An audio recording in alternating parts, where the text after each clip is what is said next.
C'est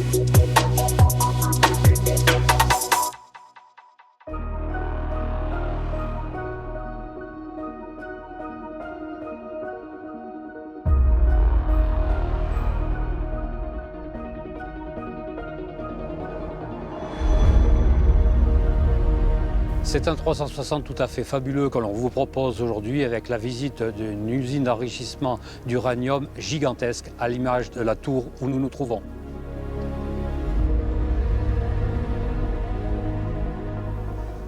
Une visite unique, une visite exceptionnelle car pour la première fois nous allons pouvoir entrer dans les entrailles de l'entreprise. Suivez-moi. Bonjour Michel. Bonjour Gilles. Michel, merci de nous accompagner pour cette visite. Moi, ce qui m'a surpris en commençant à visiter les tours, maintenant ce couloir, c'est l'immensité. Effectivement, c'est relativement grand, 900 mètres pratiquement de couloir qui relient nos 4 usines, qui permettaient l'enrichissement de l'uranium. Donc on va aller là voir un groupe. Le 132.1, effectivement. Et c'est là le cœur de l'usine, les entrailles dont je parlais. Les entrailles, la partie dans laquelle l'uranium circulait et permettait l'enrichissement. À l'époque, les installations étaient très chaudes et on n'y allait qu'exceptionnellement dans des conditions très particulières. L'usine étant arrêtée aujourd'hui, on va pouvoir rentrer dans son groupe. Cette fois-ci, on y est. C'est vraiment très, très impressionnant. Et c'est ici que circulait l'uranium alors. Tout à fait. L'uranium sous forme gazeuse était déjà très chaud. Pour le faire circuler, on le comprimait avec des gros compresseurs qui diffusaient à travers ces mastodontes qu'on appelle diffuseurs, des pièces de plus de 25 mètres de haut. Il faisait 80 degrés à peu près ici. Un groupe ici contient 20 diffuseurs. On avait 70 groupes de ce type, soit 1400 étages de diffusion.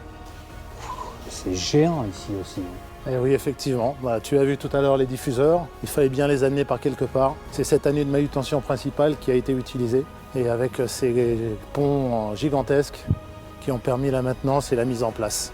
Vu d'en bas, c'était quelque chose, mais d'en haut, je me demande si c'est pas encore plus impressionnant.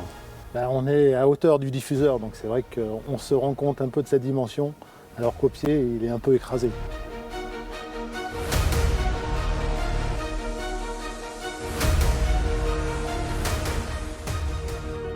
Alors, cette visite est une première et une dernière, puisque cette usine va être démantelée, découpée en morceaux, et les diffuseurs que Michel nous a montrés à l'instant vont être sortis par ici.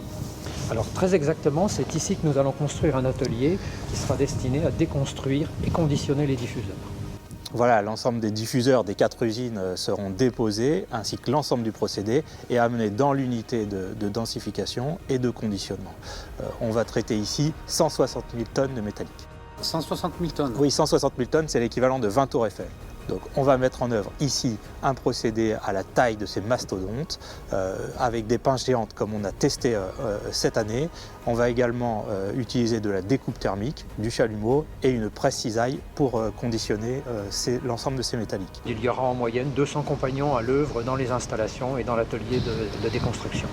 Il faut savoir que le démantèlement, c'est une activité industrielle à part entière et Orano est un des acteurs majeurs du démantèlement en France et dans le monde. Alors Jean-Jacques, merci beaucoup car vous nous avez permis de visiter cette usine extraordinaire, un moment passionnant, une usine hors norme qui a alimenté pendant des décennies des réacteurs dans le monde entier. Comment vous faites aujourd'hui?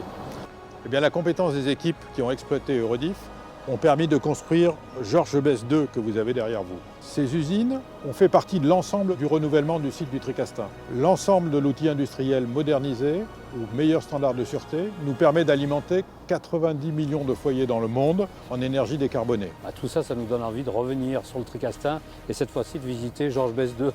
Vous serez les bienvenus. Merci.